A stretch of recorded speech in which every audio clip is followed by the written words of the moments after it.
आप भाई fast line में मेरे प्यारे भाई आ रहे थे, ठीक है।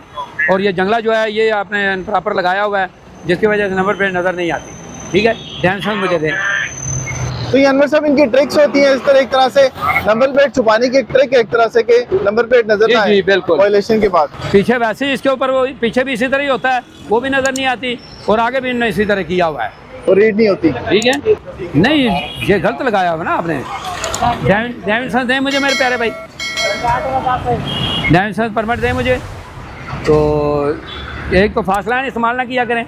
आपको रोज़ाना हम इस पर ब्रीफ करते हैं, रोकते हैं, चलान भी देते हैं, तो आप फिर फासला पुल से जो ही आप उतरते हैं ना तो फासला में आ जाते हैं। पीछे से ही काले आ रही हैं कि ये फासला इस्तेमाल करता हुआ आ रहा है, ठीक है।